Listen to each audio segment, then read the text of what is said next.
వచ్చింది నాకు. రెండో విషయం ఏంటంటే బీసీలందరినీ మాట్లాడినటువంటి సందర్భంలో మేము మాట్లాడడం జరిగింది. మేము మాట్లాడింది కరెక్టే అని మీరు అనుకుంటే మేము దాన్ని వ్యతిరేకిస్తాం. ఎందుకు రాజీనామా బస్? నేను మాట్లాడాల్సింది చాలా ఉంది ఇక మండల్లో.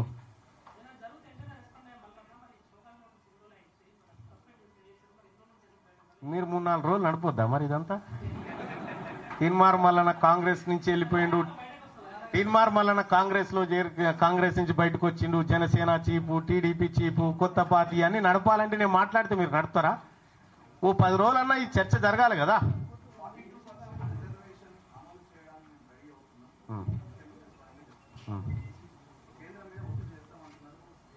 ఒత్తిడి ఏం లేదు, ఎందుకంటే ఇప్పుడు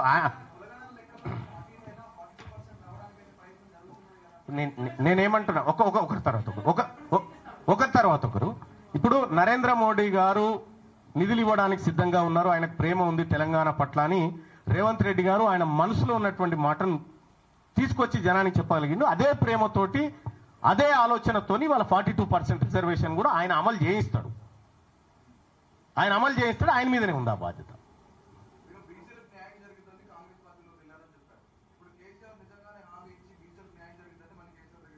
ఒక విషయం చెప్తా ఉన్నా, మాదే ఉయ్యాలనా ఈయన దాని తాడికి ఆయన దాన్ని తీడు కురికేయడానికి? మేము క్లియర్గా చెప్తా ఉన్నాం, మేము ఎవరిని మా భుజాల మీద ఎక్కించి తింపుకోవడానికి సిద్ధంగా లేము.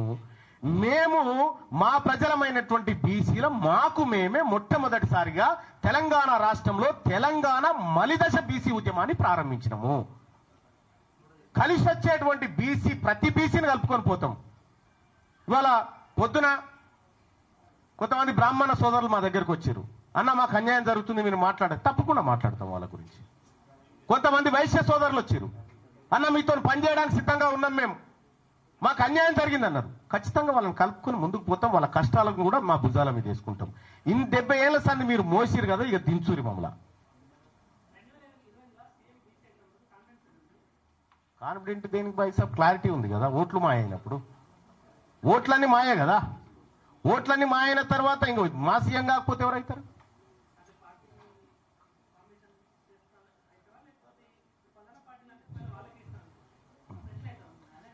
బీసీల కోసం ఒక వేదిక రావాల్సిందే. అది అప్రాప్రియేట్ టైంలో ఖచ్చితంగా ఈ వర్గాల నుంచి వస్తుంది. అప్పటి వరకు మేము బీసీలను చైతన్యవంతం చేసి ముందుకు తీసుకుపోవడం మా బాధ్యత.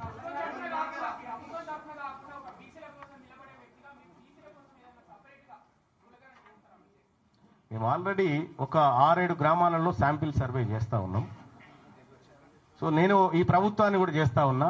నాకు ఆ పని చూపించడానికి ముఖ్యమంత్రి గారు మీరు చేసినటువంటి కులగణన ఏ ఊర్లో చేసిరో ఆ ఊర్లో ఉన్నటువంటి క్యాస్ట్ వైజ్ వివరాలు ఆ గ్రామ పంచాయతీ దగ్గర అంటూ పెట్టాలా, ఏది ఆ నోటీస్ బోర్డులో పెట్టాలా, ఏ వార్డులో చేసిరో ఆడ పెట్టుర్రి.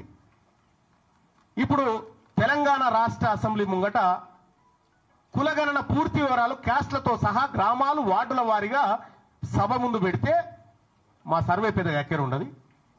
అది పెట్టిన తర్వాత అసలు వ్యవహారం స్టార్ట్ అవుతుంది.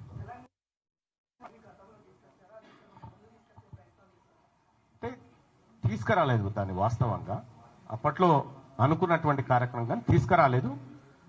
నిజంగా ఆ అవసరాలు ఉంటాయా తెలంగాణ బీసీ ఉద్యమానికి అనేది భవిష్యత్తులో ఆలోచించి చెప్తాం.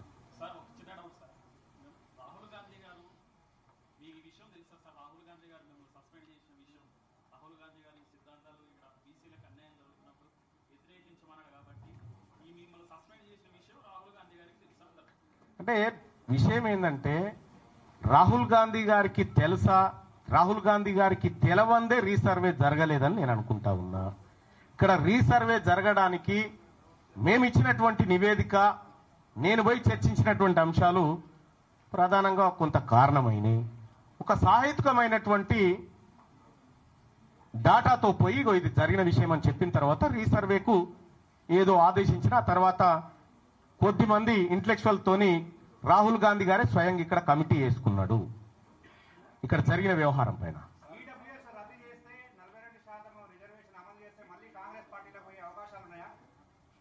కాంగ్రెస్ పార్టీ నా ఇంటికాడికి వచ్చినప్పుడు ఆలోచిస్తుంది.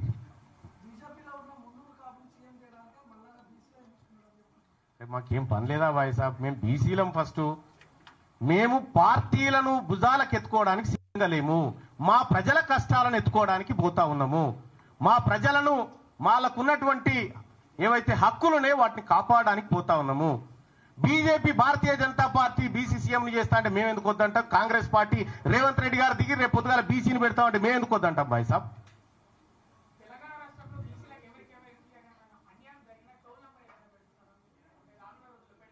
ఇప్పుడు జస్ట్ గూగుల్లో తీన్మార్ మల్లన్న ఆఫీస్ అడ్రస్ అని కొడితే వస్తుంది. నెంబర్ ఎక్కర్లే, డైరెక్ట్ గా కూడా రావచ్చు.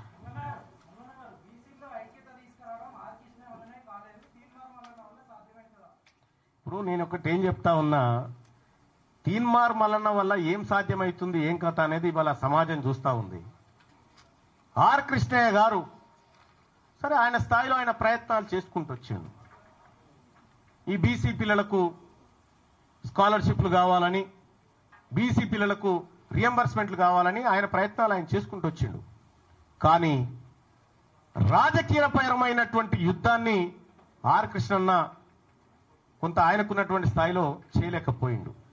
అది అన్నకు కూడా కొంత లోటు ఉంది. ఆ లోటుని మేమందరం కూడా ఖచ్చితంగా భర్తీ చేస్తాం. ఇవాళ బీసీలలో వచ్చినటువంటి చైతన్యమే, బీసీలలో వచ్చినటువంటి మార్పే ఇవాళ ఎమ్మెల్సీ ఎన్నికల ఫలితాలు మన కళ్ళ ముంగడ కనిపిస్తా ఉన్నాయి.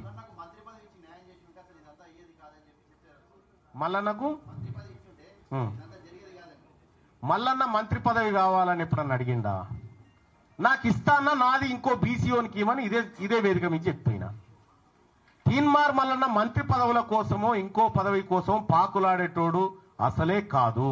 ఒకవేళ అది నాకు కావాలంటే దీన్ని విభేదిస్తాను బై కేజీ ఆయన పక్కపొండి నిలబడి తిరుగుతా ఉంటే నువ్వు నిన్ను మించిన దార్కారు లేడని చెప్తా కదా.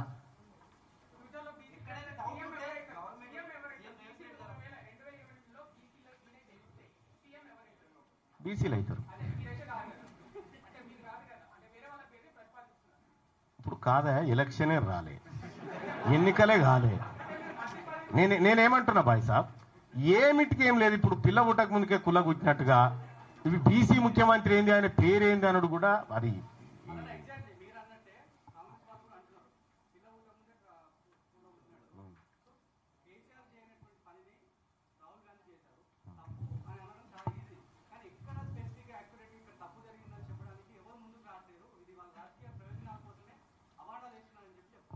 నేను ఈ వేదిక మీద చెప్తా ఉన్నా, అడ్రస్ ప్లేస్ చెప్పురు, నేనే వస్తా, అది తప్పని నిరూపిస్తా. ఎక్కడికి రావాలో చెప్తా, పోయి ఆ డేటు అడ్రస్ తీసుకొని రా, నేను ఇద్దరం కలిసిపోదాం. నేనేమన్నా బాయ్ సాబ్, సోమాజి కూడా ప్రెస్ క్లబ్ కాడికి ఓకేనా? నేనేమంటున్నా, గ్రామం కాదు, గ్రామం దాకొద్దు, సెక్రటేరియట్ కు 200 మీటర్ల దూరంలో ఉంది. ఇది ఓకేనా? ఇది ఓకే అయితే నేను సిద్ధంగా ఉన్నా.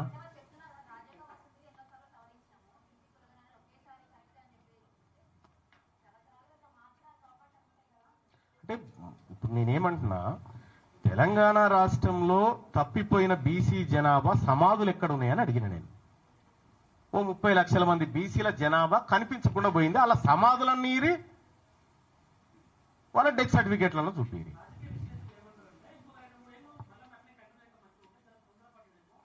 అంటే మల్లన్న ప్రయోజనం కోసం అయితే కంటిన్యూ కావాలి, నా జాతి ప్రజల కోసం అయితే అవసరం లేదు.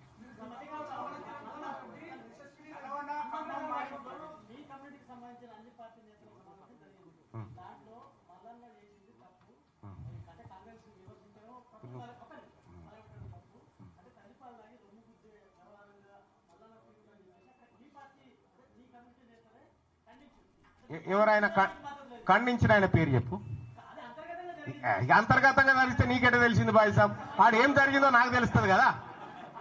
ఇప్పుడు అది రహస్యమైన తర్వాత నీకు తెలియదా? రహస్యం అంటే ఎవరికి తెలియని రహస్యం, నీకు తెలిస్తే అది ఓపెన్ అవుతుంది కదా. నేనేమంటున్నా, అంత విషయం ఏంటంటే దానికి నాకు కూడా పిలుపు ఉండే, నేను కూడా పోవాల్సిండే. నేను చెంచల్గూడ జైల్లో మా బీసీ అధికారులను ఏసీబీలకు పట్టిస్తున్నటువంటి సందర్భంలో వాళ్లకు ఆత్మస్థైర్యం చెప్పడం కోసం నేను ఆ కార్యక్రమానికి పోయినా. పిలవలేదనేది అబద్ధం. అది మేమందరం కూర్చొని మాట్లాడుకొని వాళ్ళు ఏం మాట్లాడుతుంది కూడా నాకు చెప్పి, అన్న ఇది అనుకుంటున్నామని చెప్పారు. మీరు ఖండించలేదనేటువంటి మాట కాదు, ఖండిగా ఖండించారు దాన్ని. బీసీ జేఏసీ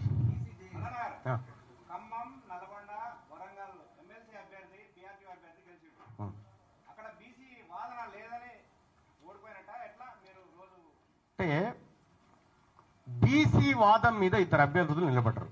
ఒకరు పూల రవీందర్ గారు, ఇంకొకరు సుందర్రాజ్ యాదవ్ గారు నిలబడ్డారు. వీళ్ళిద్దరు కలిసి 5,200 ఓట్లు సంపాదించారు. 5,200 ఓట్లు వచ్చినటువంటి వ్యక్తి ఎవరైతే ఉన్నారో ఈ బీసీ అభ్యర్థులు వీళ్ళ కిందనే